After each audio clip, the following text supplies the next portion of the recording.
Hello, everybody. It is 10 p.m. on October the 13th. Tomorrow's Scorn comes out. I've been waiting for that game for 5 or 6 years, motherfucker. Oh, it's 10:01 now. Anyway, let's get to the fucking video. Yeah, we're getting into chapter 3 this fine day. And here we are with this jackass. I hate you. I don't hate him. He's a cool character. God, the story requires me to have some sort of hatred towards him, you know? Mr. Boomer over here. In the Demon Lord's office, Vendrake sits behind his desk while swirling his coffee mug, which reads Number 1 Boss.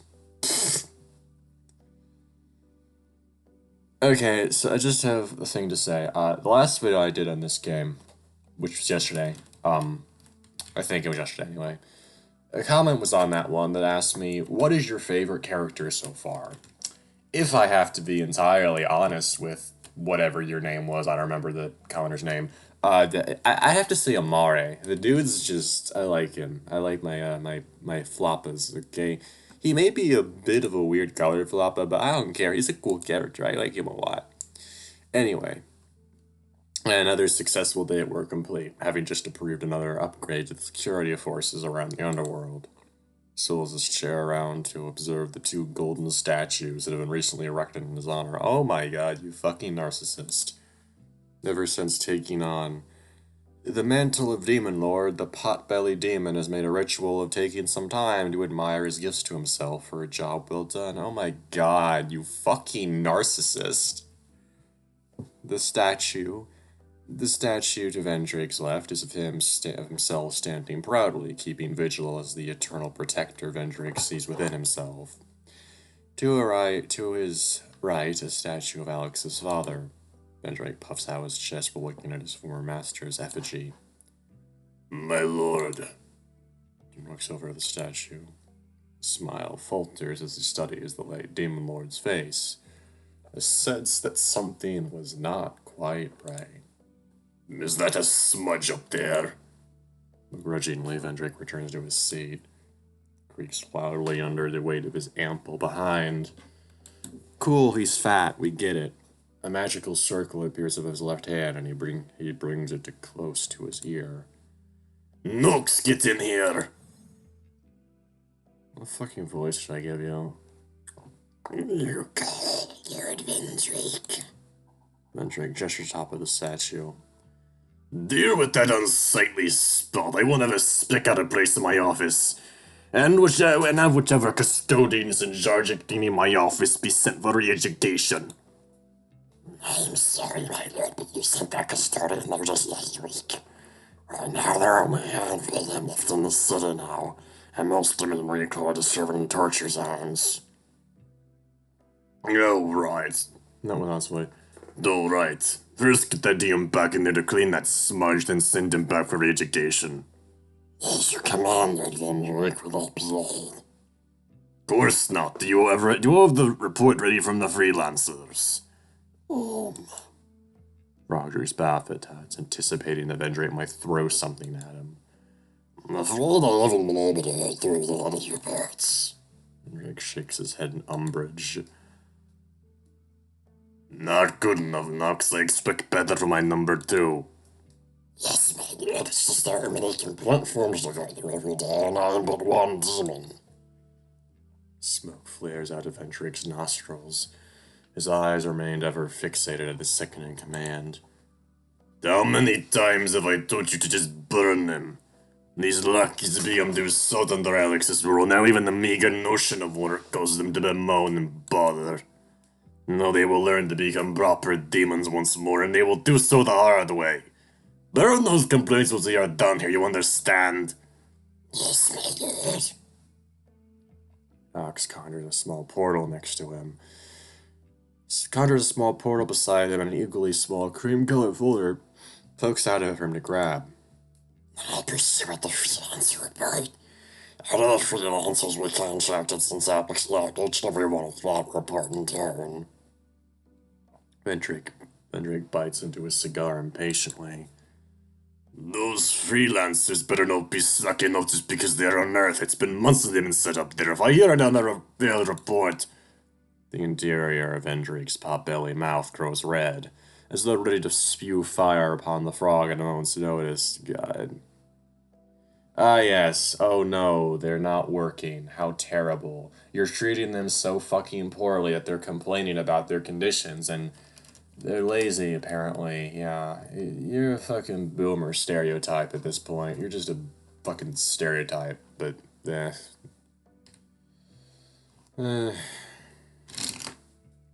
Not Troy likes such a stereotype in the end, but whatever. Knox carefully floats further back to be sure he's out of range. Demon flips through the file to find something, anything, to pacify the growing flames building in the pit of Endrick's stomach, smoldering into a brighter hue by the second. Oh, just hand it to me, I'll find it. Knox nods, chucking the file at Vendrake's. It shoots through the air like a flying star. Vendrake catches it between his fingertips right before it hits his eye. Really? You couldn't just levitate it to me? I thought this was faster. Tell me, how exactly am I supposed to read this? It's so small. Just expand the file using your fingers. Knox mimics a pinching and expanding motion with his fingertips. Like this? Vendrake enlarges the file far too much. Oh, okay. The document expands, hitting Knox's floating hand. Caught off guard, Knox loses control of his platform. Hand whirls and reflectively launches the frog in the air. Frog twists into a somersault, but somehow manages to fall back right into the hand. Shaken, Knox hugs his fingers for support. Holds his head as he waits for the dizziness to subside.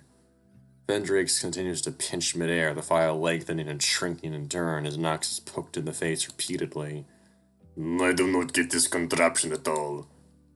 Never mind, let me do it. Knox pinches the overly long file and it shrinks down to a far more manageable size.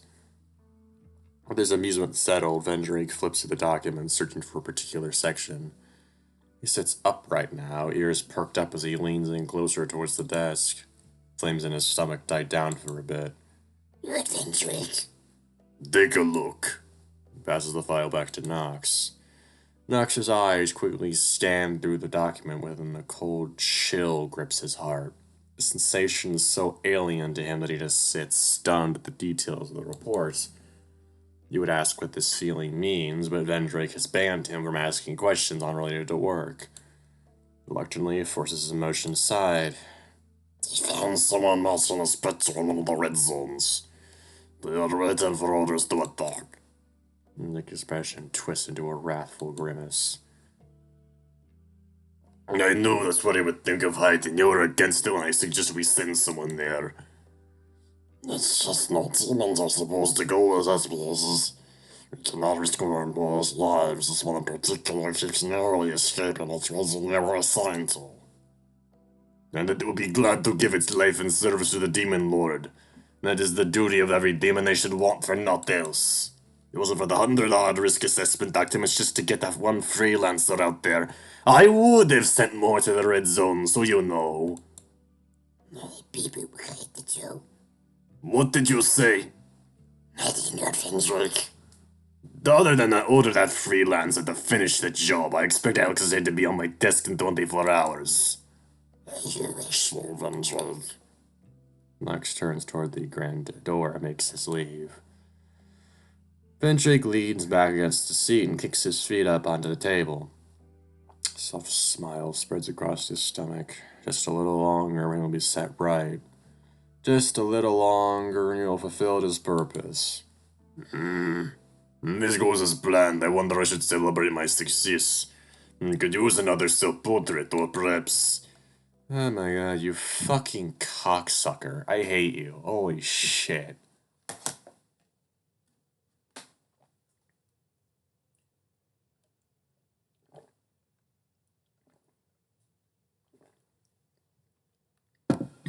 We're having some more scenery of the fucking underworld. Interesting. Knox floats through the demon city. He abstained from using a portal so he could have some time to himself. City smells unfamiliar to the demon. Gone are the greasy smells of the food vendors or the warm, spicy scent of the different demons walking side by side. Now nothing lingers in the air. As he floats along the empty streets, he notices a six-legged demon walking through, sucking up the dust that has accumulated. The demon wheezes before leaning against a nearby wall. Clouds of dust escape their lips as they try to catch it in their hands. They gag at the sight of the dust, but reluctantly attempt to suck it up into their already engorged belly. Who knows how long it would take to clean up the whole city. He carries on while observing the empty shops as he passes by, most either empty within or boarded up. Knox's mind wanders to the memories of how this city used to be bustling with demonic life. Before that, it used to be just a lush plain of endless meadows, a utopia of sorts that beckoned for inhabitants to populate it. Only the demon lord and their generals were sighted here then. That is before I started opening up all the demons. And then development began as the many creatures of the dark created a place of respite for themselves. A change of pace from the unending maelstrom of anguish. Knox reminisced about how I would overlook the toil of the demons in the early days, recognizing the diverse architecture of the buildings that came from the mortal realm. It was amusing to him and still continues to be food for thought for the amphibian. What significance is there in the architectural aesthetics of mortals? Do demons perhaps envy the living for their mortality? Do they wish to mimic their ways to find an answer? Maybe they just did all this for fun. It generally takes his role of caring for the demon underlings very seriously, but it is becoming harder to juggle all his roles. Vendrake has forced most businesses to close, especially if he deemed them necessary to the process of gathering soul energy. "We are trimming the fat for progress," was what Vendrake said. Ironically, the old demon grew fatter while he tried to aggressively reduce redundancies within the company. Knox grows tired of the silence and reopens the report from the Freelancer while floating on ahead. His eyes trace the letters on the page, deliberating if there are further meanings in what was written. A pang emanates from his stomach. "There must be a monster. I wonder if that diner is open." It's not his voice. Christ, I keep fucking slipping into Vendrake. The diner, a personal location for the frog. It's the only place that serves the triple cheese bugs and flies sandwich he likes. Wow, okay. He recalls Alex's face when he offered the ex-demon lord half of his sandwich one time. Alex struggled to hold back the contents of his stomach and usually forced the sandwich down. Knox never understood why he did what he did back then. When he finally arrives at the diner, the owner, a short blue imp, is hanging up a sign. Closed until further notice. Crestfallen imp rests his hand against the door before Knox decides to break the silence. "The door closed?" I didn't notice you were there." Demon jumps and whirls back, flashing a smile at his superior. "Were you summoned?" "Yeah, I just got my paper today. My business marked as redundant. I tried getting a contract to get my shop going, you know. I told them I could outfeed the working demons, but it got rejected. Reason was they already commissioned enough shop for that job with Pick Vendrick's two favorite eateries. Figures, it sucks ass, but don't tell him I said that." "Damn it. What's going to happen to the sandwiches then?" "I'm sorry, General Knox. I don't know what to tell you.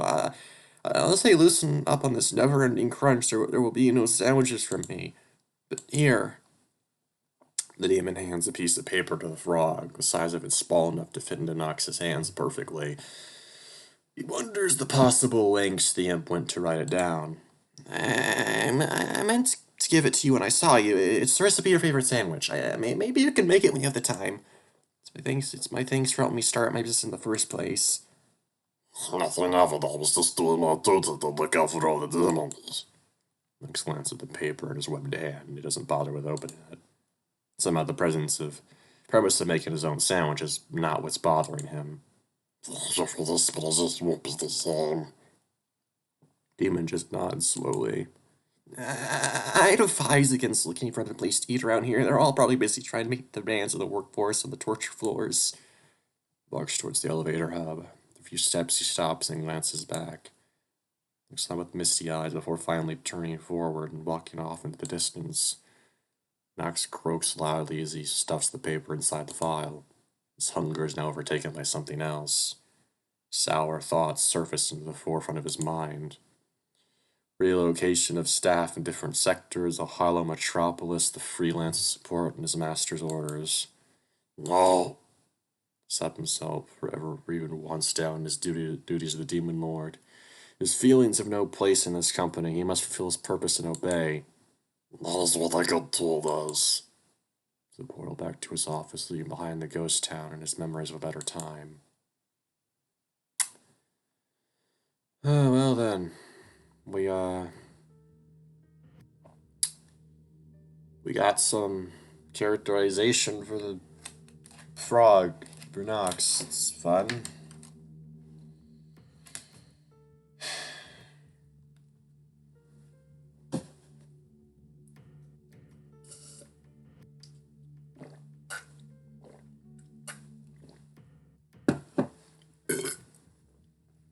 Outside of Sunny Fruits, a hunched-over figure watches the entrance from within a shadowy alley. The sun has begun to set, and still the store remains closed. Time is running out. This body has days, maybe even a week left before it expires. The mere sight of the figure would send anyone running. Much like the demon's life in the world, it pushed this mortal body to its limits. So many sleepless nights and near-death misses had led to this moment. It scratches the side of its neck and is obsessed with the sensation of singed fur against its fingertips. This is fucking disturbing. Holy shit, I hate this. You might not get why I'm disturbed, but, let me explain. The idea of possession in general is something that I've never liked. It very much disturbs me to a very strong degree, and it's why I don't really watch any exorcism movies, despite the fact most of them are absolute garbage. Yeah. The demon can never get accustomed to feeling fur upon its body.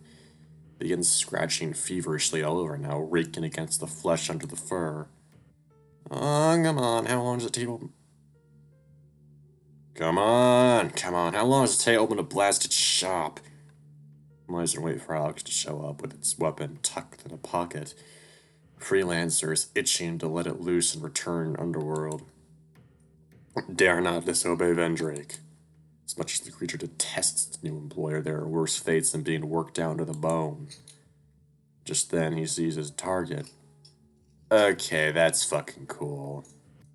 That is really fucking cool. I'm sorry. Just then, he sees his target approaching from the other end of the road. Alex and the unimportant alpaca are talking to each other as they open up the store. Time has come. The freelancer clutches the weapon within his pocket and raises itself to stalk closer. He steps forward and accidentally slips on a stray rubber ducky. Ah, my back! Oh boy. Okay, now that's a setup. So, yeah, we're now, that's, boy. After sitting down your bags in the back room, the two of you get to work preparing for the nighttime shift. Store lights flicker awake and the room turns cold as the AC is activated. You walk along the shelves and are relieved that the shelves are... Okay, wow, I read that completely wrong. Anyway. Basically what that scene did is set a bit of suspense for, the characters here, because, you know, the dude, the dude is coming in and, you know, wants to kill Alex. Although we do know that Lucian is a character that exists now and he's an angel. So hopefully that's the thing that stops that from being a thing, you know? Yeah, I don't know. You walk along the aisles and are relieved that the shelves are all restocked and neatly arranged. Less work for you. You notice the broom and a mop left to the employee back room, ready for any additional cleaning. Broken camera's been replaced, but it lies asleep, unactivated. As you return to the front counter, King approaches with his hands behind his back. Hey, they restocked the shelves completely for us. It's fantastic. Let's have a chat first before... Oh! Pick away someone behind you. Over should see a young woman looking to see if the store is open. Thumbs up back to King and walks away. What's up? Me sea ducks, of course. They roll your eyes at him. I want to take some time to talk about the training manual. Right. Manager training manual. Ta-da! Shows a blue book with bright yellow thumbs up sticker on the cover. King edition, of course. The HQ's Daniel Maynard. I mean, it doesn't really apply to a small store like us. HQ is okay with this? Honey, they don't care as long as we keep the cash flowing and we don't mess with the brand image. I live with that. Also, knock at the door, pulls your attention. Knock at the door, push your attention towards it. There's a guy in a business suit peering through the glass door. He signals to ask if the store is open. King waves him away and the guy walks off. Right, where were we? Yeah, so as part of your training, you'll be taking on some new responsibilities. There's arranging shifts for everyone, making sure there's enough stock in the store, making sure the day's earnings are banked into the company account each day, and training in new employees. You gulp. Sounds like a lot. Kinda, but you got the rest of us to help you out. In fact, Mike's been helping me with the money bag when I'm not in the morning shift. One more thing, and this is from HQ. You won't be receiving any extra income while you're undergoing training, but you're responsible for any mishaps or trouble with the store's regular business. The muscles in the back of your neck are tightening already. Really? Can't I just order other staff to do this for me? Nope. Boops you on the nose as you detect disapproval at you. No, sweetie, just read this, you'll be fine. I made it short and sweet like a game guide. Take the book from the alpaca's hands. Despite feeling light as a feather, it weighs heavily within your hands. King pats you on the shoulder and smiles. Any questions before I leave you to open the shop? Can I still say no to this? Can you say no to my cooking? No? Then you got my answer. King chuckles and heads toward the back room. You hold the bright blue book close to your face and sigh in defeat. Your muddled feelings leave you scratching your head. There's so much on the line, yet what scares you most is letting King down.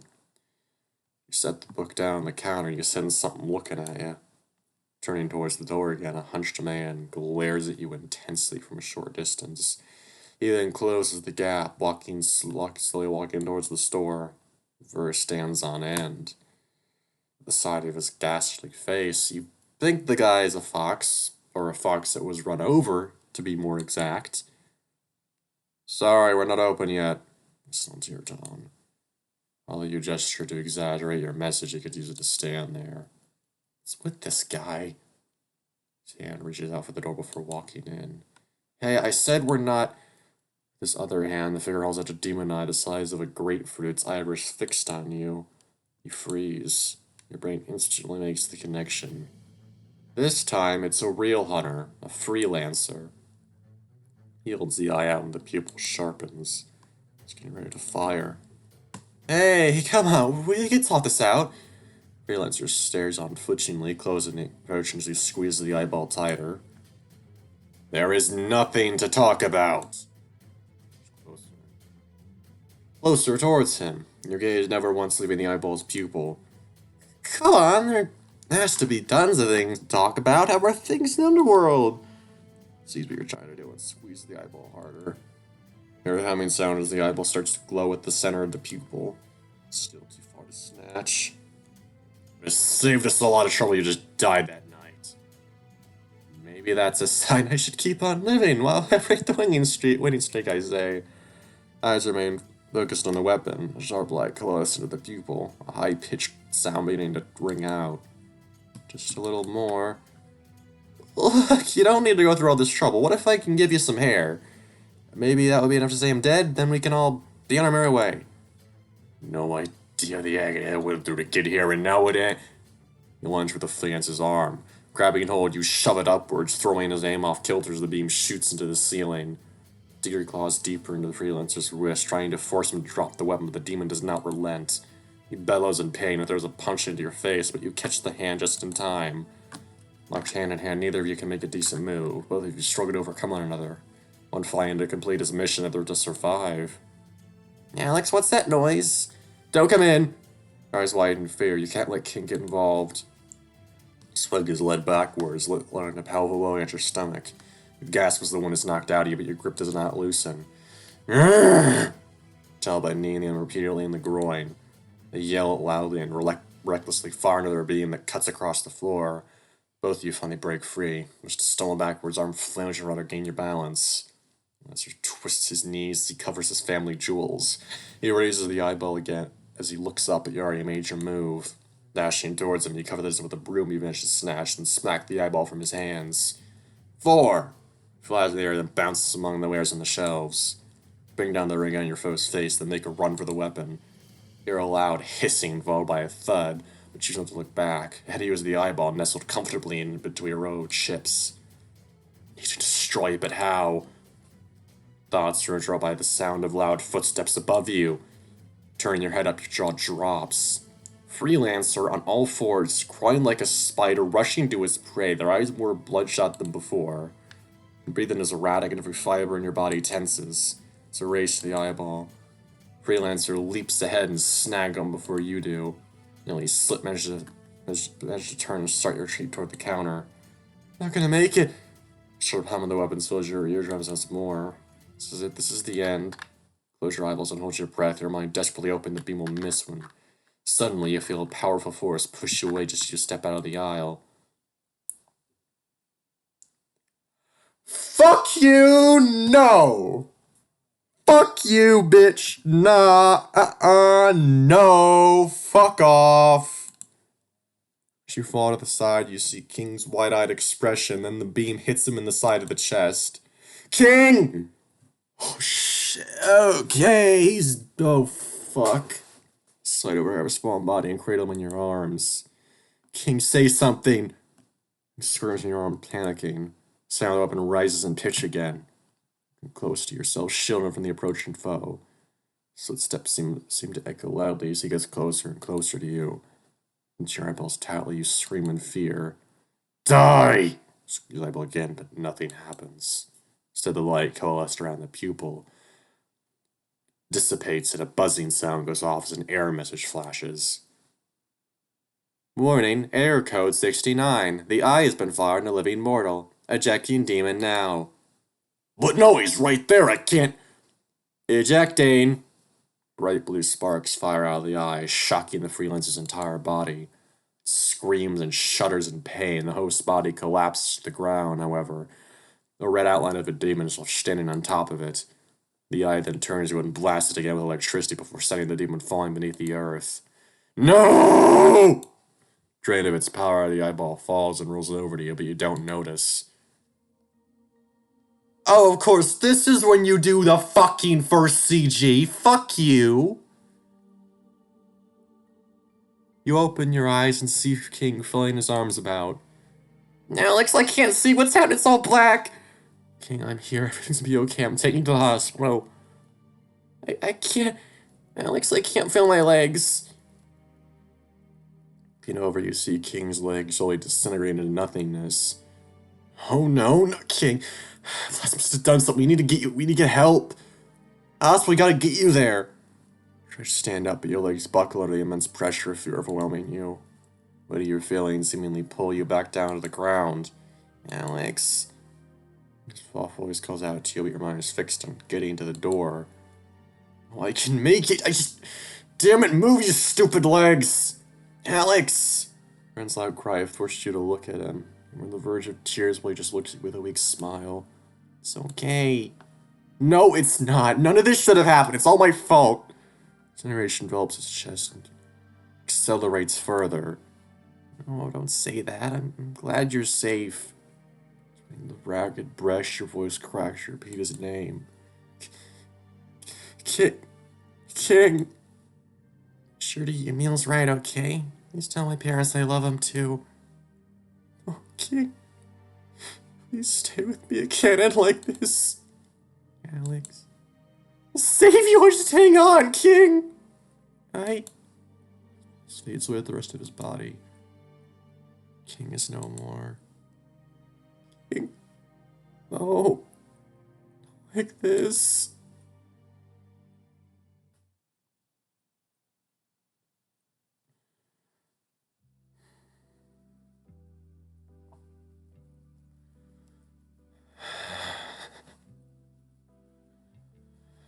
Okay. Okay. Okay. Mere minutes after the Freelancer was defeated, Mendrake sits in front of his desk going through yet another demon's written request for days off. Shakes his head. These demons just don't know the meaning of making sacrifices for their company. Someone screaming grabs Ventrix's attention. Looks upward to see a single red thread facing through the ceiling. Gathers in the air for an outline that a body with depth. Piece by piece, the demon's limbs reappear within the space of the outline and land on the floor with a sloppy thud. What in the world? Nick stands up from his seat, walks over to the demon. Moves menacingly over the smaller creature. Freelancer picks itself up. It comes eye to eye to Vendrake's angry-looking stomach, causing the demon to shriek and jump back. Lord Vendrake, my apologies. I was about to assassinate Alex when the weapon forced me back here. What? Did you kill him or not? Why didn't you just finish him off with your bare hands? I nearly did, but the ice stopped me before I hit after I hit a mortal. A light crimson color boils from Vendrake's neck all the way to his face. In rage, Vendrake's belly flares up. Fires a stream of fire that nearly misses the demon's head and blasts out the office door. Get in here, you three! Three portals open, the general step forth, forming an arc around the raging Vendrake. Mar enters with arms crossed. To his side is Fortis, who stands at attention. Nox is the only one across from them, a blank expression flashed in his face. Mari! Points at the cat accusingly. Yeah, Demon simply tosses his nose in the air, barely making any eye contact with his superior. What? Care to explain why the weapon you made for the Freelancer set him back before he could finish the deed? Mari rolls his eyes. Obviously because he triggered the fail-safe mechanism. I got the alert just now. That dingbat shot a mortal. Look, he's in here. One of the cat demons, floating hands, conjures out a vinyl disc with King's face in the middle. Even has a title written on it, King of the Store. Vendrake crosses his arms in a huff. I don't recall instructing you to put such a function in the weapon. I wonder if you intentionally tinker with the weapon that day on purpose. Drake's belly glows red again, ready to spit fire at the cat. Murray scoffs. I would never intentionally make a tool that never works. Just because you didn't have the foresight to see your goons missing, that doesn't mean I would allow it. Last I checked, it was against the rules to end mortal lives. Drake's eyes narrow and the mouth of his belly closes. He relaxes his shoulder while Nox continues to watch the scene play out. Though silent in the frog's head, dozens of questions are left unspoken. What is the meaning of the verse on the vinyl disc? How did Amari pick a vinyl to put the blood inside to begin with? They put the vinyl under my finger and music came out of the mouth. Drake turns his attention back to the trembling Freelancer. The Freelancer, it's on you now. I'll let you skip the paperwork and explain directly how it is that you failed. If I'm not satisfied, you will face the greatest torture a demon could suffer in the underworld, or a disciplinary hearing in the next 100 days, primarily with Ellen from HR. No, not Ellen! Your employee Carol will be forever staying with the red mark. No more opportunities to advance in the company. Reduced day off applications. No more free coffee privileges. You already cut coffee privileges a month back. Worst of all, no more healthcare subsidies. No, not that. Anything but that. Please, I swear I would have done my job right if the pocket didn't push Alex out of the way. Please don't take my healthcare plan. I can't afford the bank checker cost of my own. Push Alex out of the way, Interesting. Very well, I will overlook this mistake, Freelancer. Know that your ruler is a sympathetic one. Now back to the torture floor with you. He mercilessly summons a portal behind the demon. This lowly creature pathetically cries and bows while stepping backward in the portal. Everyone's eyes are upon Vendrake, wondering, what is he planning? Demon returns to his seat and points to Amare. So that mortal's with the disc. Yes, body and soul. Free him. I'd like a war with Alex's savior.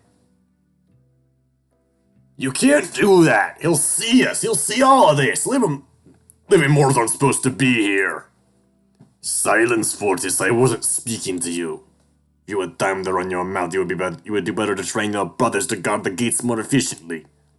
He just closes his mouth and looks to the floor, clenches his fists and bites his lip as if holding back a needless argument that he'll lose.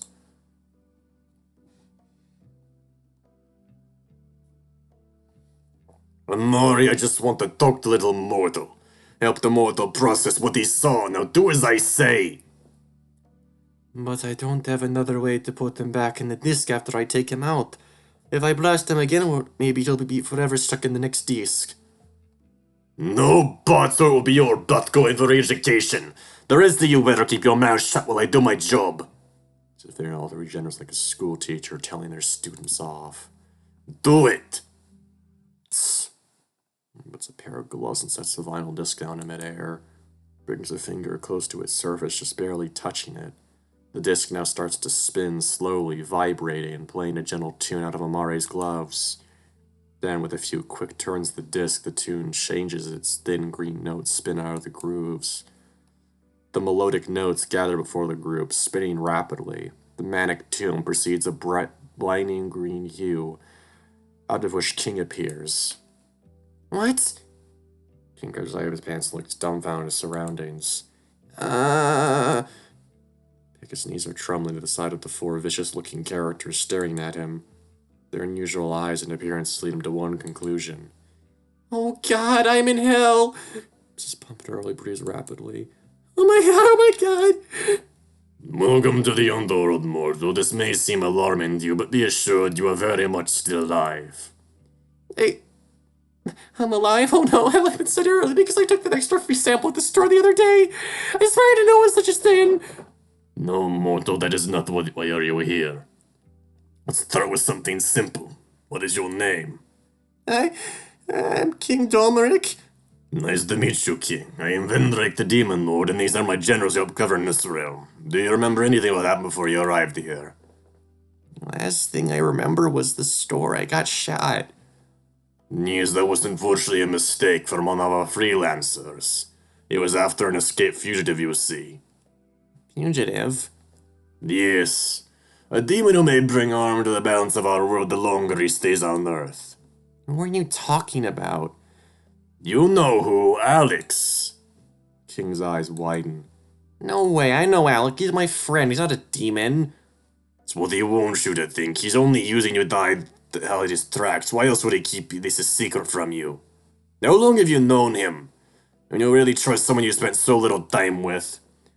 I've known him for over a year. Year? I forget how quickly your kind expires. A day and a month is no different.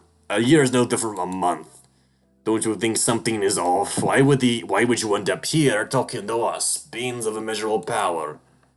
Surely you are not that in denial of the truth. And if he has convinced you otherwise, I wonder what other lies has he spun? He stands in silence as hands falling to his side. Face it, your friend is a wanted demon. Lori and Fortis shifts in their position. Nox remains unwavered and unblinking. He will say and do anything to avoid facing justice, but you can change that. You can help us, and in doing so, I promise your standing during your time of judgment will be more favorable. His voice is low and soft now. What are you asking me to do? I can send you back, King, like nothing ever happened.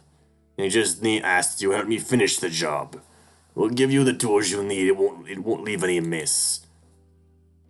Step of his fingers, Vendrake conjures up a large eye, just like the one that shot King. I float towards King, and hovers just within his reach. King reluctantly grabs the eye and stares at it. Vendrake's face breaks into a smile, till the alpaca throws the eye right back at him. Fortis gasps while one of Amare's floating arms gives a thumbs up to King. The eye slides off Vendrake's face, slams his hand on the desk, and abruptly gets up. Insolent mortal, you dare strike the demon lord! Reaches into his stomach and pulls out the golden scepter. You know, the rod that just flies in the air and crashes right at the office entrance, blocking any hope of escape. He stomps forward and aims his scepter at the alpaca. Despite the hostile display of strength, King stands unflinching against the larger demon. Do it again in a heartbeat. Say what you want about Alex, but he would never lie about our friendship. He really left, I'm sure, was to get away from you, you two-faced creep. Vendrick raises his scepter. You're of no use to me. Vendrick. Stop! No! King throws his arms up in the air, parting himself and closes his eyes as Vendrick brings down his scepter and hits the alpaca in the head. Nothing happens. Blitz, why isn't it working? Reveal your secrets! Smacks King in the head 2 more times. All it does is make the pompadour bounce about. Quit it! Smacks the scepter away. Jake turns to Nox. Why isn't this spell working? I should be able to see his life history. He is not dead yet. That can be arranged. Drake menacingly steps closer to King, and in turn retreats slowly, never taking his eyes off the demon. This is enough. This is enough. This is enough, Lord Van Dyke. Drake stops. Leveling death is beyond our jurisdictions. And Drake growls at King. You will regret crossing me, mortal. Fortis! Archdemon Dog stands upright. Seize him! Fortis raises his arms and points at King. He steadies his breath before 2 small dark markings slither across his arms. Like bloodhounds after their prey, they fly out and wrap themselves around King. King recoils to the touch of the black tendrils. They grip him firmly, making him lose his balance and fall to the ground. You won't get away with this. I have rights. Alex will find a way to save me. Silence him. Shadowy Bonnet extends up to King's mouth and subsequently gags him. You want me to send him back to Earth? Yes, not now, but not now. Our laws state that he has to go back, but nothing is written about when that happens. What are you planning, Vendrake? Vendrake points at King once more. So you really believe he will come save you? Well, dear boy, let's see him try. If he lives long enough to even do so. He walks back to his seat and summons a desk to its original place. Lock the mortal up somewhere, Fortis. See that he is taken care of until Lurks is dealt with. Where exactly do you think I'm supposed to put him? We didn't build demons or keep him living mortals. Just stuff him in the pantry for all I care. Figure it out. Fortis scowls and remains silent. Walks over to King's squirming form and throws the alpaca's body over his shoulder. Fortis opens the portal. Wait! What's wrong? We don't know how a living mortal's body would react to a magic of our portals. Even more so after I just turned him back from a disc. Besides, if he's staying, I'd like to run some experiments on him if I get the chance. So I definitely need him to remain intact. Let's take a rain check on that, Amari, but sure, the long way it is. Fortis walks out of the office with the king hanging from his shoulder. So are we done here? For now. Mari and Nox both open their portals and leave. Left alone, Vendrake sits in quiet contemplation. That mortal's unwavering glare remains stuck in the demon's mind. Yeah. It's almost like being nice to people gets you good things. Such a shock. You stare at your empty hands where your friend laid a second ago. Feels almost unreal how everything unfolded so quickly. You scream and beat the ground until your hands are red sore. Okay, yeah, nah. I'm not emotional enough to do that. You can only think about how you failed once again, and this time everyone else was caught in the crossfire. Your breathing is shaky. With the amount of air you're quickly pulling in your lungs, you would have thought they failed you. Finished blurry, thankfully not from lack of air, but from the tears welling up. Your mind freezes trying to process an impossible challenge until you hear it. A weak groan. Turning your head slowly, you see it's come from the person who shot King. A miracle. Breathing's under control now, and your mind begins to focus. Feel the urge to wrap your hands around the bastard's throat, but you don't. You need answers. Seize him by the collar of his shirt and pull his face close to yours. You! Why did you do this? Why did you get King involved? What sick purpose did Vendrake make? Person blinks and opens his mouth without saying a word. His gawking is getting to you until he starts to sniffle and cry.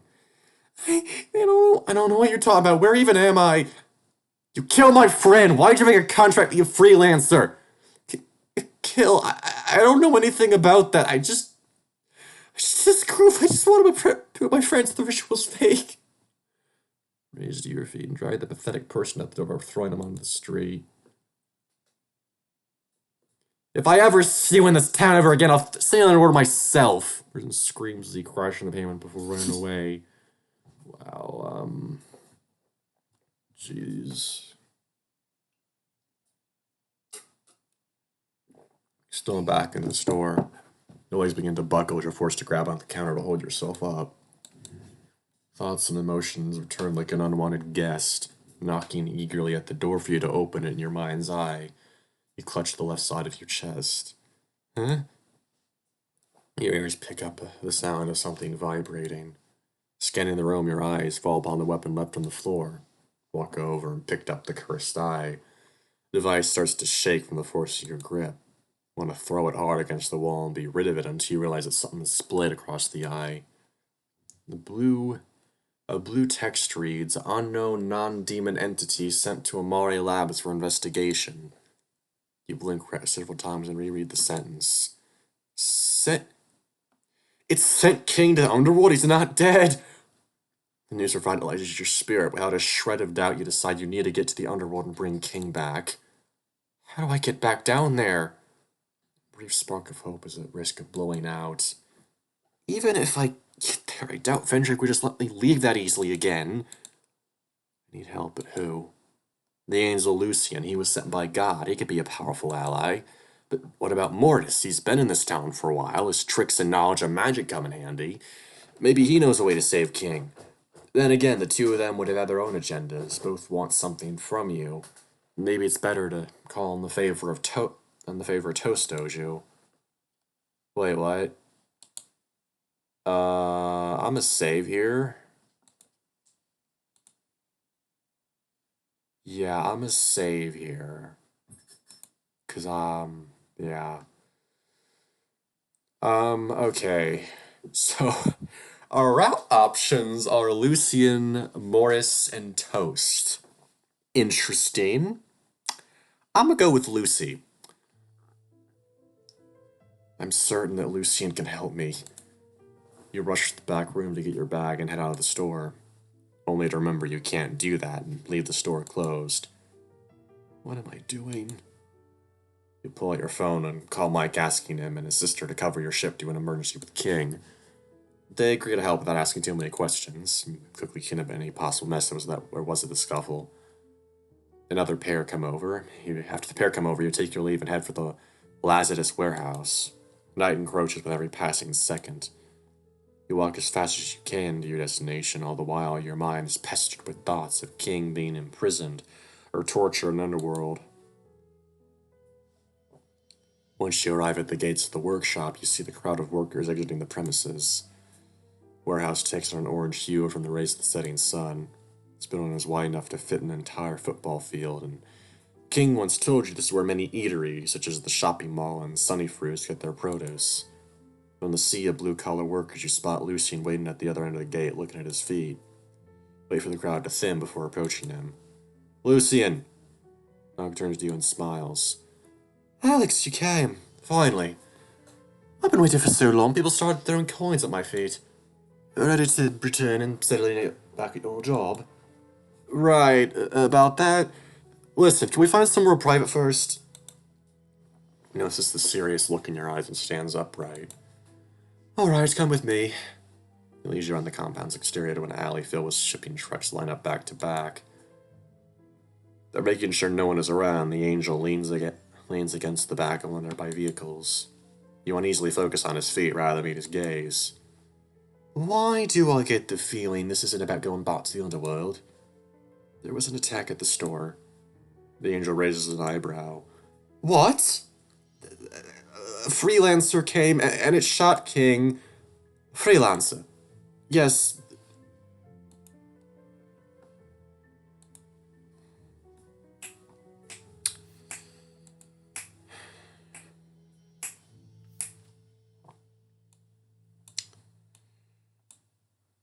rule. Yes, those demons that make contracts with mortals so they can use their bodies to roam the earth. One of them came, and now I think King's trapped in the underworld. How do you know this? You pull out the eye from your bag and hand it to Lucian. Gives it a spin, even a quick shake. The eye somehow looks amused by the ordeal. Indeed, if this is to believe, whatever it shot got sent back to some laboratory. He tosses the eye back to you and you store it snugly within your bag. That's why I need your help to get me to Underworld and save him. I don't know what's going to happen to him while he's down there. I don't see what there is to worry about. All mortals end up there eventually. Not like this. Also, how dare you? We demons swore to minimize interference with mortal lives, and that especially means not killing them. There. If he isn't supposed to be in the Underworld, then Vendrake has to return him. He wouldn't. Without checking what King knows about me, if Vendrake finds out, he would never let him go. You clench your fist tightly. All this fuss over a single soul. Does this mortal really mean that much to you? Unless... See the shadow of the angel moving closer, looking up, the angel smirks. Unless you do you have feelings for him? This isn't funny. You're right, it's unnecessary mortal emotion. Whole idea of a demon in love with a mortal is a fairy tale. Lucian steps back and regains his regal composure. Can we focus? He's my friend. He's in danger. I have to save him. And you'll do anything to bring him back? Yes! Lucian tilts his head upwards. His stern gaze places a strong pressure upon your shoulders. No matter how hard you try, the feeling doesn't go away. He has you right where he wants you. Then I'll help you. If you return to the Underworld and take your place back as Demon Lord. He speaks those words. The cold look in his deep blue eyes gives you goosebumps. And that means... Then a turn, you're back in the Underworld, stuck behind your lonely desk, staring at paperwork. When you had Vendrake's aid, you were messing up over and over again. Here to face it alone, would you single-handedly bring the Underworld to its knees? First of all, could you live doing something you feel no love for any longer?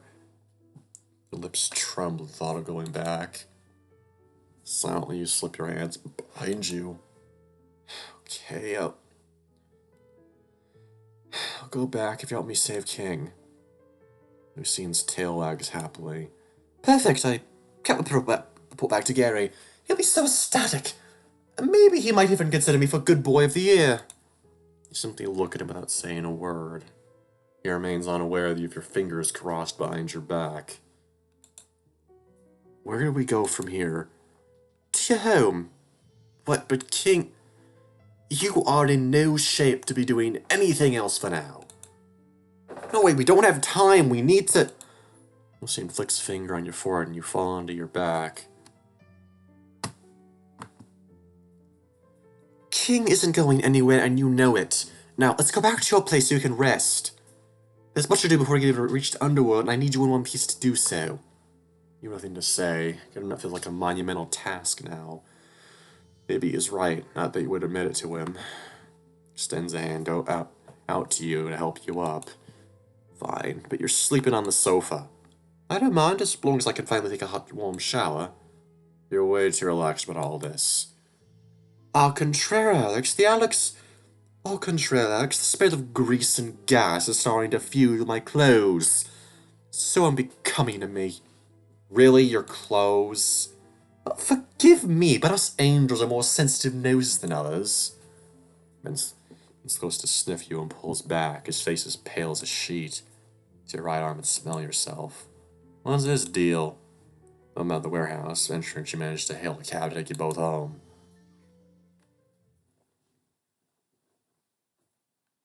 Oh my god. Hey! You hear the voice somewhere out of reach. King. Hey! Voice comes in like a crashing tide before receding from the edge of your consciousness. Your senses are numb and unbothered. New sensation emerges.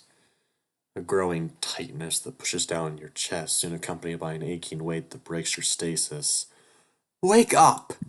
Your eyes flutter open. Lucy? Takes a minute for your eyes to readjust to your lit room. Lucian's face comes into clarity. The angel's nose alarmingly close to yours as he's directly on top of you. It's Lucian. You were moaning that mortal's name in your uncomfortable slumber, tossing and turning. Was I? Sorry. Drape her arm over your eyes. What time is it? About an hour to midnight. I can't believe I slept that long. Neither could I, particularly the fact you need sleep at all.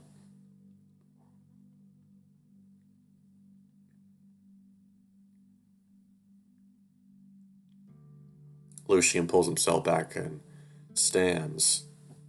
You fall asleep with a heavy groan. Hey, sleep is great. Don't knock it till you try it. It's a waste of time. By the way, you're home. It's... Spins his wrist, trying to know what the right words to say next. Small. Dilapidated, more like it. It's a decent place for a convenience store clerk's salary, you know. Yeah, I see your finances are well spent. His eyes trail off to a pile of video game cases stacked haphazardly in the corner of the room. Your shoulders droop under the weight of Lucian's judgmental gaze. It's not important, it's my money, I can do what I want with it. Oh, the mighty have fallen. It looks like you've spent your years on Earth collecting junk. What is this? Lucian pulls out a scarf. No! No, no, no. No, Alex. You do not have a cum jar. No. It's nothing. It's just a joke I was showing to King. Doesn't mean anything. Trying to shake the toy out of the jar, but it keeps getting snagged at the neck. The urge to smash the thing is palpable, but just as you look around the room for a place to chuck it, you catch the angel shaking his head. To fear you bury it under the beanbag, top of the pile of unwashed work clothes. Well, Alex, since you're fine, I'll return to my guard duties. Guard duties? What's up with that? You didn't really expect me to just sit around while you slept, did you? I've used my powers as a protective charms around the apartment. Well, thanks, man. Sounds like an exhausting job.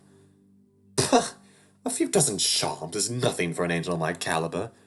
Says that, but upon looking closer, you notice his entire torso is drenched in sweat. He isn't fooling anyone. Hey, it's late. Why don't I cook us something to eat before you go on watch duty? Eating is for mortals. You know we don't need it.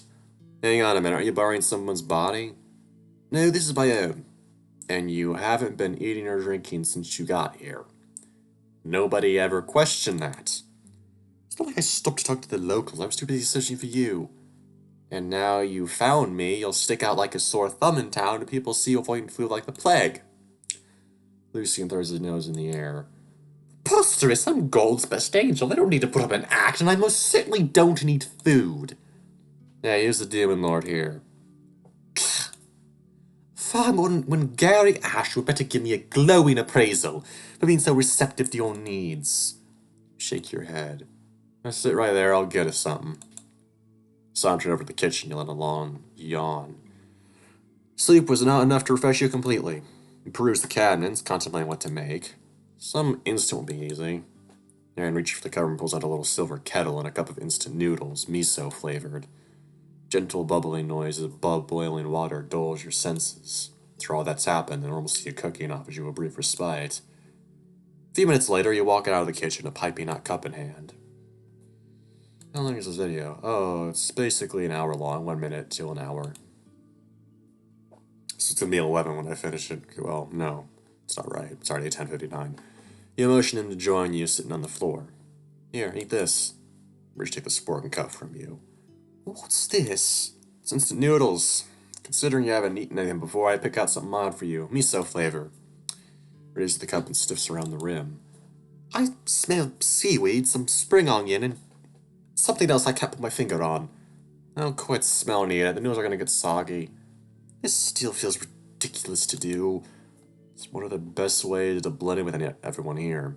Plus, it'll keep your energy up. Not sure how it works for our kind, but it's fun and feels good. Lucian takes a deep breath and his shoulders fall. Fine, but if I get sick from this, it's on you. Dipping the spork into the hot cup, he pulls out a healthy amount of noodles and slurps them down. Lucian's eyes seem to widen and shine. His disinterested expression nearly breaks into a smile until he catches you looking at him. He swallows. You said this was miso? Yeah, pretty tasty, right? Lucian averts your gaze while silently taking a sip of the broth. I guess the mortals have made more amusing discoveries since they first found fire. And that's the cheap stuff. Wait till you try some real cafe. Lucian continues to eat the noodle in silence, but his tail would wag every so often against the floor, producing short but quick audible tapping noises. So he's the tsundere, got it. Your heart feels lighter, but at the same time, your eyes are struggling to stay open. Where's your food? No, I didn't realize I ran out of cup noodles. It's okay. Not that hungry. White lie, there are more in your cupboard, but you don't need Lucian to worry about your loss of appetite. His cup of noodles to you. Eat. I made that for you. You need this more than me. Eat. You said so yourself. This thing helps to keep energy up. Neiman's sudden gesture surprises you. Thanks. Take the cup of noodles from him and take a bite. First struggle to swallow the food. The mood just isn't there, but you push through. Slowly the taste of miso fills your mouth. The warmth of the invigorating soup gives you new life as it flows down in your stomach. You continue to eat, the soft sound of Lucian's tail flapping, accentuating your meal. A few minutes pass. Oh yeah, he's a tsundere. I love him. I needed that. Alright, I'm going to head out and keep watch.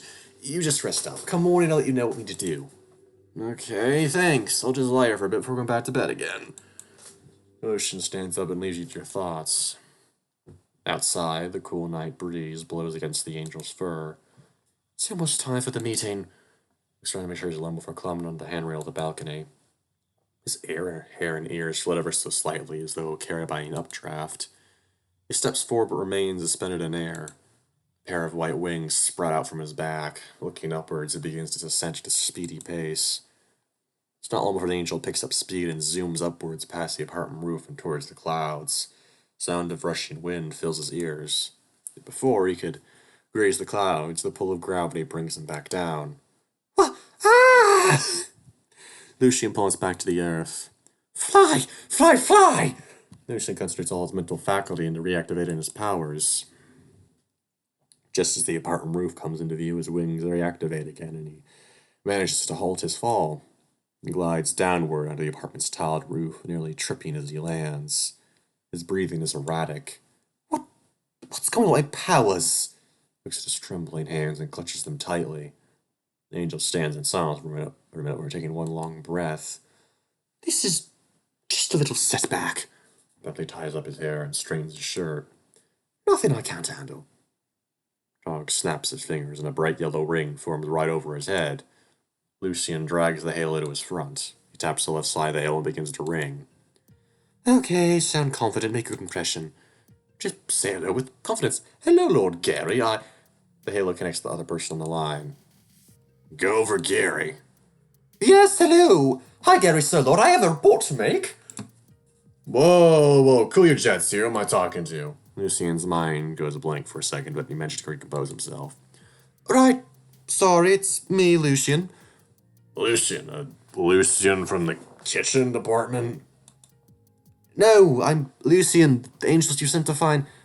Volume of Lucian's voice drops. Alex. Alright, my bad, man. I've just been swamped with all these commissions to draw. Listen to this one. One someone has experienced what it likes to be a superhero that saves the city with the power of accounting, and I was like, that's new, I guess. Never tried a superhero with powers in accounting before. I got it already. The customer didn't like it. Gary laughs heartily, and the hollowed shingles in tandem. Still gave some notes to change it, but whoops, I did it all in the same layer. Joke's on me, I guess. My lord, you do great work, but they should appreciate the time and energy you put into each blueprint. Thanks, Lucian. Anyone going off topic, and we... What are you talking about? Right that. Is anyone around you? No, aside from the landlord, this apartment building owns Lurks here. This area is mostly deserted. Good, you found him. How's my favorite demon? He's heavier and highly uncooperative. Gary chuckles. At least he sounds like he's eating right. What else? Just one problem after another, my lord. There's been an attack here by agents from the underworld. A mortal was taken as hostage, and Alex wants to save him. Mortal? What do you intend to do about that? Personally, I don't think it's a big deal. We'll save the mortal when we infiltrate the Underwood. We go in, get the jump on Vendrake, and take him down. So the mission comes first, then. Always, my lord. Be discreet as best as you can. It's not a matter of if Vendrake will find out we're up on Alex, it's a matter of when. And when that happens, I disregard any connection you have with our company. I cannot risk another war between our two sides. I understand, my lord. Anything for up above. Thank you, Lucian. So what else can you tell me about the area you're in? It's an anomaly of a town, my lord. There are ghosts and exorcists running around. Do you have any solid information about this place? I'd like to be prepared. Sure, let me look it up. What's the town's name? Kibbleton.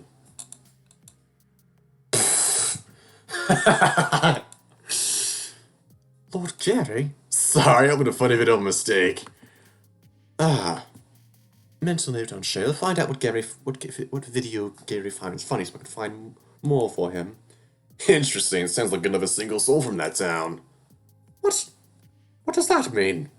Oh, here's an interesting memo. Gibbleton is labeled as a red zone by the underworld. And a red zone is? I wish I could tell him Peterson shouldn't write anything else other than red zone. Angels and demons advised to stay away. No souls can be collected from these areas. Try ask Nels. You see what he knows about it. Right. What about the status of our underworld gate? Good news on that part. The hollow detect energy and energy presence of a gate in this town, but I haven't pinpointed its precise location.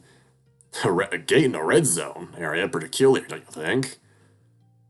I wouldn't know. Are they two related? It's just an underworld gate isn't something someone would build for the fun of it. Be careful. Have you noticed anything unusual happened to you? Lucian shuffles his feet. He strokes against the wall as he finds the right words to say. I've maybe noticed my wings aren't working just right now. Lucian. It's fine. It's fine. I'm aware I won't fail. Lucian bites his lower lip. Liberative seconds of silence from Gary's side is tantamount to awaiting the guillotine from coming down. Well, I trust you have it under control and hope to find good news here during our skull. Lucian breathes a sigh of relief. Thank you, Lord Gary. And Lucian? Yes? Good job. Lucian's eyes brim brightly. His tail wagged with so much energy it could practically fly off. Call ends and the halo disappears. Yes! Jumping for joy, and so is he, bouncing from left to right. The only thing that occupies Lucian's thoughts is God's compliment. Whatever's making that noise, shut up! Lucian stopped his little happy ceremony and then tried to recompose himself. Nearly forgot myself there, back to my patrols. Lucian floats back down and continues his duties for the rest of the night. Next day, you waken before your alarm rings. Sit up from the bed and begin your routine, like clockwork. Siblings who took over your ship will be expecting you soon. After getting dressed and downing a can of coffee, you head out. Good morning, Alex. Up early and ready to face battle. Oh, hey. Morning to you, too. I'm going to work. Excuse me? Work at the convenience store. It's almost my shift. I switched mine with Mike and Anna yesterday. Lucian frowns. I'm going to pretend that you're attempting to light-hearted joke. We've more serious things to attend to. Crossing your arms, you glare at Lucian unamused. I know what we need to do, alright, but this is important too. If you want to keep using my unit as a base of operations, I need the cash to pay rent. Speaking of, you're paying half of it too. Me? Pay rent? That's what I said. I'm not letting an angel mooch off of me. Walk past Lucian. Wait! The sun is rising, the street lights flicker down. You walk is serenaded by the rumbling cars and creaky cyclists who pass you by. You watch your feet as you walk. It's nothing you want to think about. Oh, there is. It's just feet. Expectantly, Lucian's walking next to you, not even trying to hide his exasperated sighs. You know he's trying to get your attention. Dude, I don't know if sliding that much is good for you. Well, forgive me, but I kind of would be disinterested in your attempts at cosplaying immortal. You know what cosplaying is?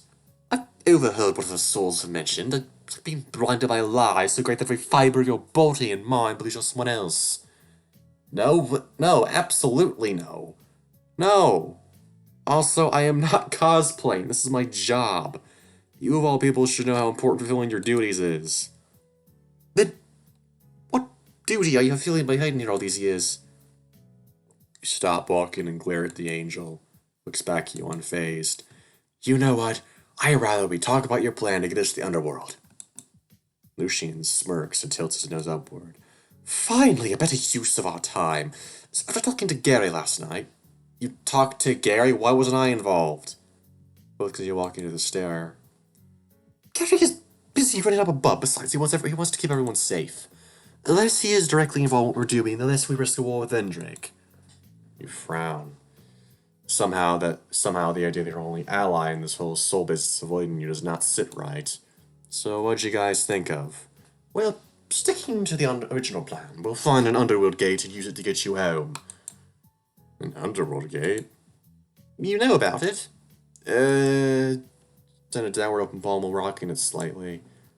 Either way, I've detected the presence of one in this town. That's weird. Gary thought so too, but it doesn't change the fact we need to find it, and I need your help to do that. After all, I've been around here long enough, and that knowledge will finally be of some use. Well then, you'll have to wait until my shift is over. What am I supposed to do until then? I don't know, you don't have to wait if you don't want to, just go find the gate on your own first. And risk letting you get attacked? No, not a chance, I'm staying close. Fine, then just search into the store area and we'll continue after work. I can't help for now. What about during lunchtime? My lunch is at 1 p.m. and that's like an hour long. I don't think we could find much in that time even if we tried. Lucian shakes his head. You sigh. It just seems like there's no pleasing this angel. Your mind steps back and you remember that you have to handle the store on your own. You rack your brain for a solution. Hang on. Why not work at the store with me? That way you and I can keep the same schedule, plus I get someone to share the workload with me. Lucian scoffs. And why would I want to do that, even if I have to find pay? Work to pay your so-called rent, there should be better jobs for me out there. It's not that bad. Sure, sometimes the work can be tough. I remember some customers will ask for the craziest requests, like topping their bento box with candy before microwaving it. There's also having to get rid of the occasional trunk that wanders in the store during the night shift. They think they can sleep inside. And then there's the hours of heavy lifting and sorting with barely enough pay. But all that matters is you got a friend alongside with you and the knowledge that you'll eat enough to survive another month. So how about it, The angel's walking off in the opposite direction. I'll see you at lunch. And so your shift begins. Upon entering the store, the two siblings rush over to ask if King is okay. You recall he made up a story that King could leave the state. The state, due to a family emergency, and that he would be uncontactable for a while. Mike and Anna are placated when you told them King was fine and we'd be back soon. An empty promise you hope will come true. With King's absence, the three of you decide to put up a sign looking for a new recruit to help with the work. Until then, you have to work your shift on your own. Task made harder with the recent addition of your task as manager. Brother reassures you that King's guy will get you through it, and if there are any emergencies, he's a phone call away. He would only help with depositing the earnings of the day into the company bank account. We have no choice but to go along with the plan. Then the dealer returned home, leaving you in charge. You find King's guide lying on the counter. Caressing the cover, you feel the tough wrinkle of the paper King used to decorate it. You pick out the book and open the first page. There's a sticky note inside. I believe in you. Damn it, King. Feel tears build up, you slap your cheek to snap out of it. Time for crying will come later, after King is saved. Throughout the first half of the day, you busily restock the shelves and learn to take inventory of what needs to be reordered. Oh, jeez, this is fucking... Oh, boy. I need to check something on my phone. I'll pause it. Okay, so guys, I'm gonna stop on the end of the video here. It's long enough. And I was hoping to get to a new chapter, but, that didn't happen, so... Lucian. There we go. Menu... Yes. So, anyway, in summary... This is getting fucking interesting, okay? We have a sort of, King got taken underworld and all that shit, and I thought he was fucking dead, and I had a fucking mental breakdown in my head, like, oh my fucking god, fuck you. Anyway, thanks for watching, guys. I hope you enjoyed this. See ya.